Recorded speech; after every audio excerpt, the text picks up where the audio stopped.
We built BTWB to support independent gyms. These gym owners have unique journeys that led them to create incredible communities in their towns or cities all around the world. Spotlight is going to help tell these stories and celebrate these people. All right, BJ, man, I appreciate you making time this morning for a little chat. Yeah, appreciate you having me. So I don't want to say, is it Muncie? Muncie? How do you say the Muncie. name? Muncie? Muncie. Yes, sir. Okay, so Muncie CrossFit, where are you located? In the heart of the thriving metropolis of Muncie, Indiana. So, Indiana. if Okay, very anyone else cool. wants to place that, you just drive north up 69 about an hour from Indianapolis, and you'll Okay, run into it, home of Ball State University, which is nice. another kind of landmark here as well, and then just halfway between Fort Wayne and Indianapolis. Okay, very, very cool. What's the weather like these days? Yeah, it's just, I mean, hot, just everywhere like it is in the Midwest right Humid? now. Yeah, oh yeah, oh yeah, yeah, yeah. It depends on the day, but it's pretty rough.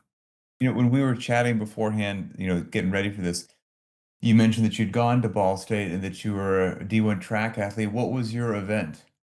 Yeah, I was a pole vaulter. So, Oh, no yeah, I kidding. came up in Erie, Pennsylvania, is where I was born and raised, and I had the good fortune of having probably, I mean, for all intents and purposes, maybe the best pole vault coach in the world. His name is Joe Sanford. I kind of walked on, checked a mark there, and started pole vaulting. And it turned out I was the thing I was pretty much the only thing I was good at.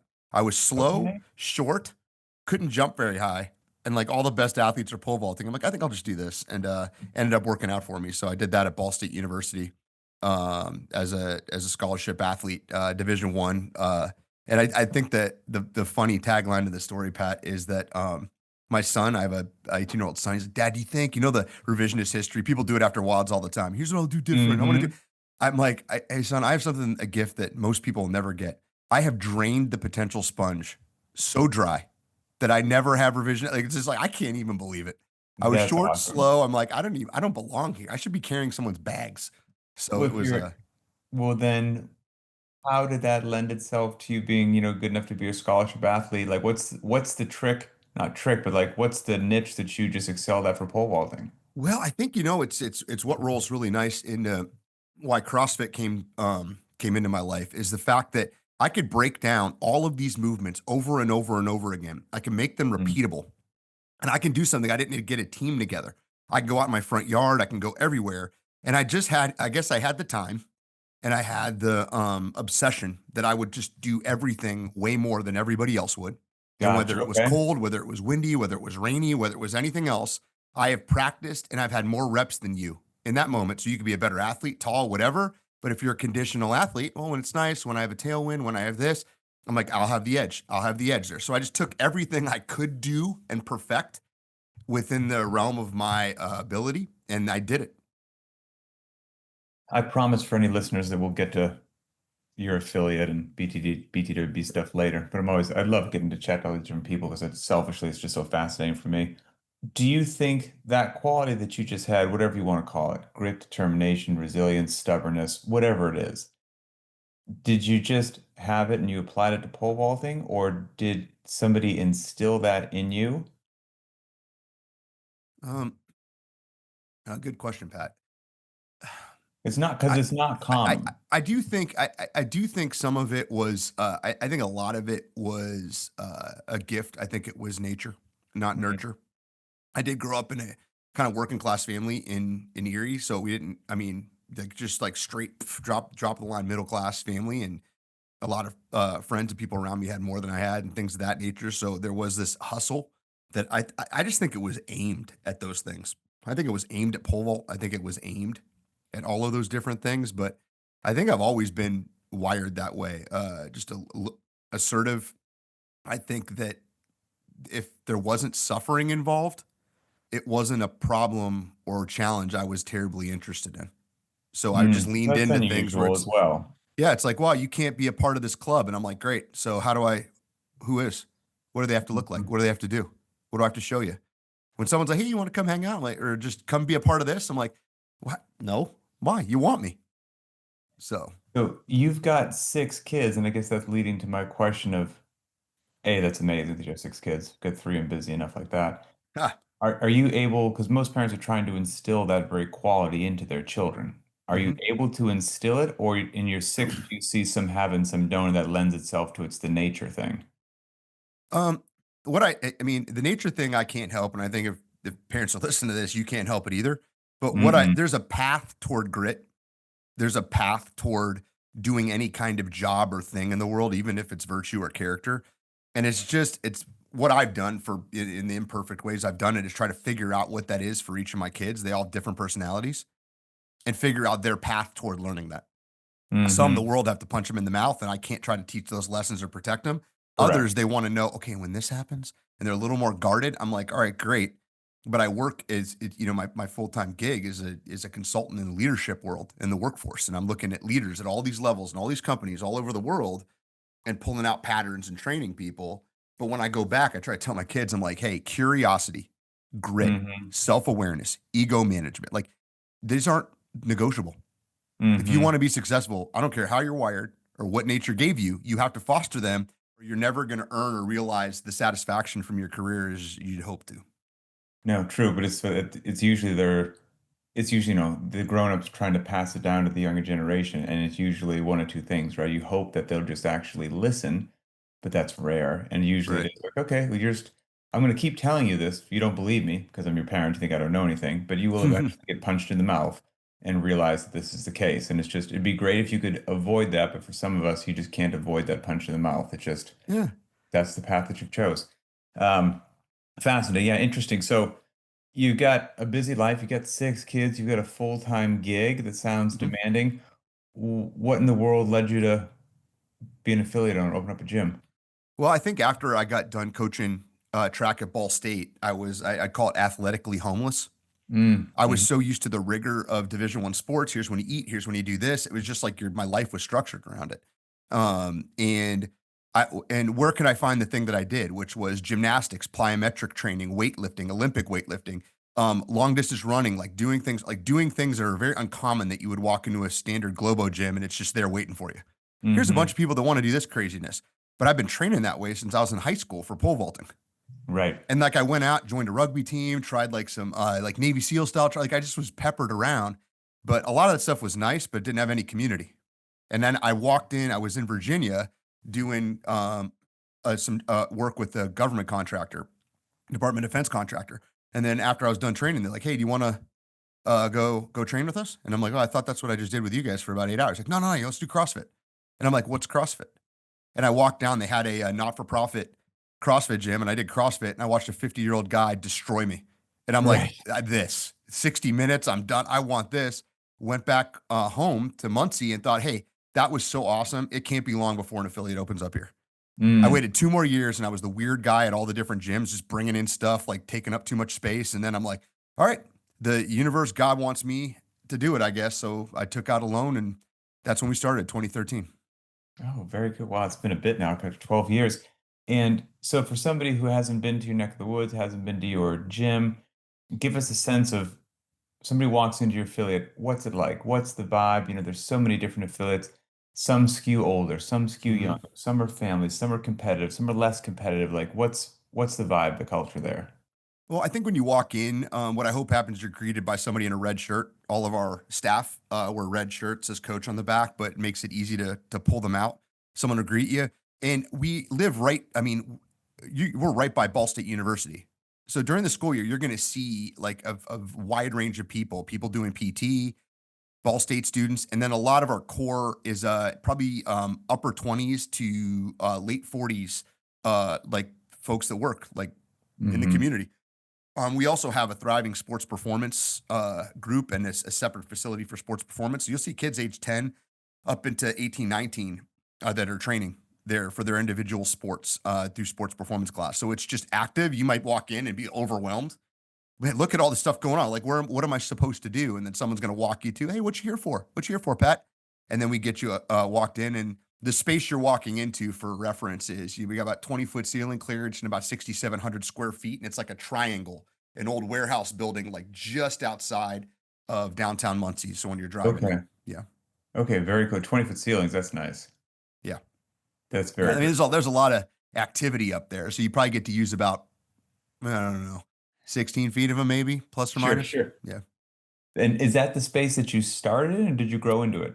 No, no, I made the in my unending wisdom of never being an entrepreneur and starting things, I took out way too much money and way too hard in the paint with my first site, leased it, and it was just expensive. And it was just like, man, I did not need all this stuff so fast. It was way too much too soon.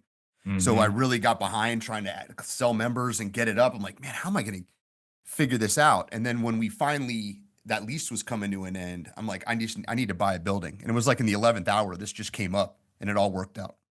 Oh, I think that's, man. If gym owners can do that, that's the way to go. I mean, because the never ending living that life of every X amount of years, the rent goes up, the rent goes up, the rent goes up, and I mean that eventually might be cool. I mean, initially it might be cool, but eventually that could just be a stranglehold on the income of the business that is just tough to get out of. So if you actually got your space, man, that's very cool. Yeah, we leased out the whole back half. It's 16,000 square foot total. We leased out the back half, used that money to do some upgrades. There was a railroad trestle on the side. We turned it all into a parking lot, which, by the way, if you're an affiliate owner, you got your own garage or whatever, the dumbest things are the most important that you're never going to brag about. Like this parking lot cost me so much money, but I have it. Absolutely. People still complain about it. I'm like, the bathrooms in that parking lot are like, I swear, 80% of my infrastructure costs. No one will accept this. Bathrooms are no joke. That's a real nice parking lot you got. And thanks for putting the pavement in the end. You know what? Thank you, Pat. Yeah. Thank you for recognizing that all of those dues you pay. What are you putting the money? I'm like, you know where you can park your car and like walk in. Yeah, there you go. You'd You're be welcome. shocked at how much that is. Oh, that's wild. So, gym owners are always looking usually to increase their member base. You said initially get into a space that you didn't need, felt this franticness of trying to increase the membership base, sell more memberships or whatnot. Even around now 12 years, looking in the rearview mirror, what works to get members in the door? Because gym owners always want to know that. Is it some marketing funnel? Is it just word of mouth? Is it a Facebook ad? Is it something else? Mhm. The way that I've looked at it over the years, and I've had some good mentors within the CrossFit's ecosystem and beyond that have really, I've gotten bits and pieces, and you always have to take it back and apply it to your own situation because I work in the realm of talent and leadership development with my consulting firm. So like I have to live in that Kool-Aid jar. Like I can't just escape the fact that this is a service business. This is a talent driven business.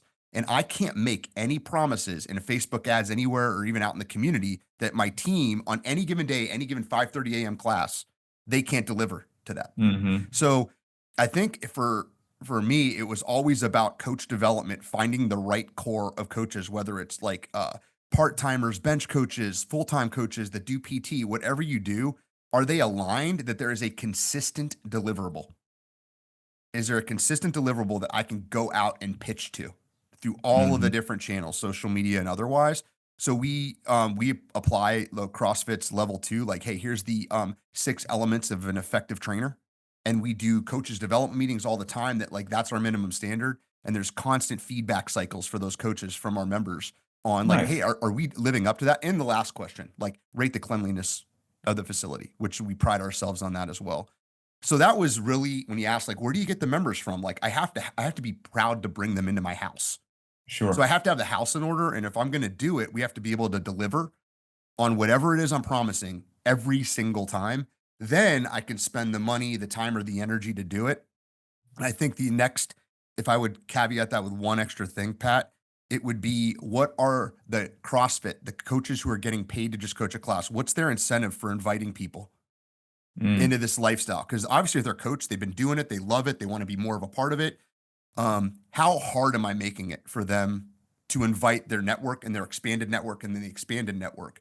And if there's no comp strategy or nothing around that, if I'm there, like, well, what's in it for me if I invite a bunch of people? They kind of invite who they Right. have. So building that, I think, was the next level part of it. So you've found that if you incentivize properly, you can actually get your staff to bring in a fair amount of clientele. Yeah, you can. That's by the way, it's like any other sales organization. It's not evenly distributed. Sure, But sure. at least there, if you would ask me, Pat, I can look you directly in the eye, like, hey, you do this. Here's what that looks like for you. And then It it's will be up worth to, it for you. yeah, yeah. And it's like you're getting money for coaching hours. You're not even having to deliver. You can frame it however you want to, but there's a path there. Okay. No, that makes sense. So been around 12 years, been in a couple different spaces, done the fun construction, built a team, got another, demanding gig on the side. Again, family life is no joke. Anything which helps you do those things better is probably your friend. A lot of options out there. Why did you go with the BTWB all-in-one for your gym? Yes. So a couple things. One, we've been through three gym Oh, management platforms over the time, and I came up through software as a service. That's what I did before my consulting firm. So I have a fair amount of knowledge of what is possible. So mm, I would go in with the promises and look at like, all right, let's dial this into like our results, what we have, and I felt like there was a ton of trade-offs, and none of the trade-offs were very good. I could get great back end, and then the member experiences, which is the whole part of the process of why I'm here, it was a pain. Pain mm. to check in, couldn't do anything with the data, do everything else. There was a time we had individuals, including our coaching staff, paying out of pocket for Beyond the Whiteboard Oh, while we were running interesting. other gym management software. I'm like, man, I wish I could just do this. So that was in the Interesting. back of our mind. We switched over to another one that it was a little better user experience, but the back end, it was so convoluted. I'm like, we spent half the time trying to figure out, I'm like, all I want to know is these five things. I need Right. all the people that run my service lines. I have a team that runs the place that they're amazing. My head coach, Eric Van Mater, Emily Martin, and Veronica Russell, they're phenomenal. But like when I ask them, hey, can you give me the numbers? If they have to go do an hour and a half of admin just Sure. to figure out like what is everything, that's not effective for them as leaders of the business.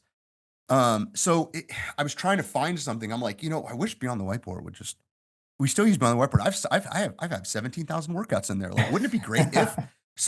I figured I'm like, all right, if we have to make accommodations, I'm tired of making it on the member experience side. I'm Mm, tired of making it on the athlete side.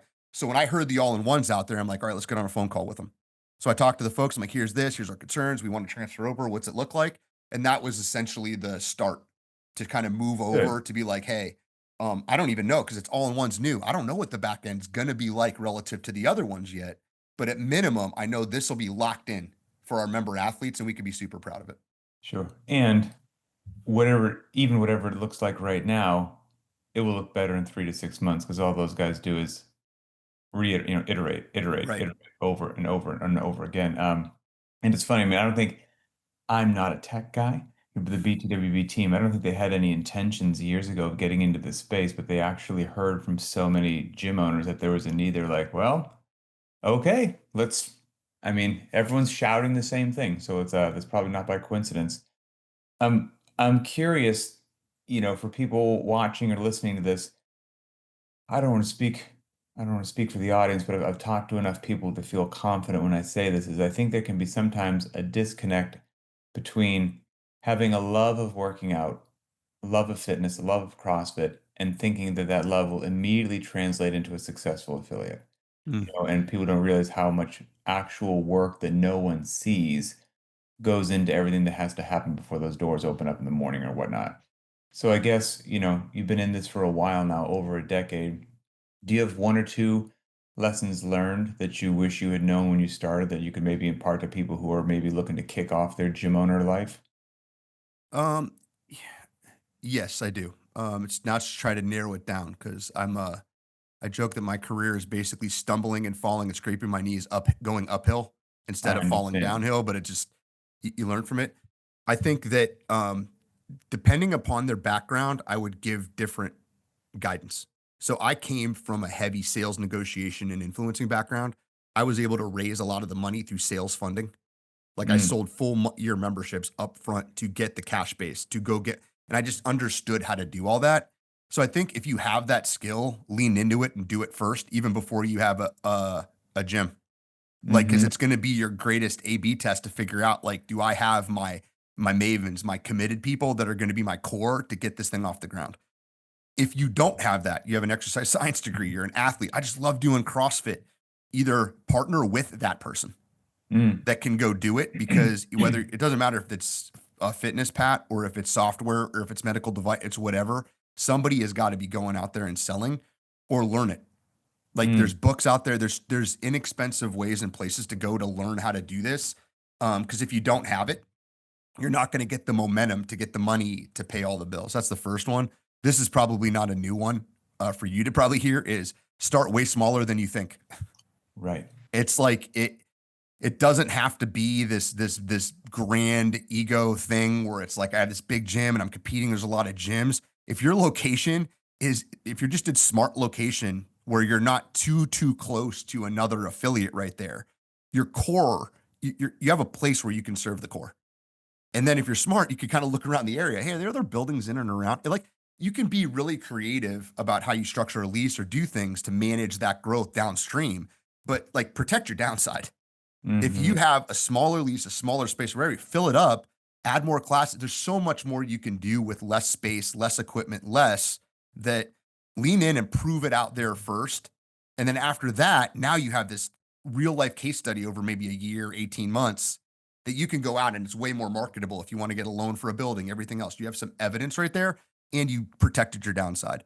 So I think those are probably two of the bigger ones that whenever those things started dialing down, I just made the dumbest decisions, particularly about like infrastructure.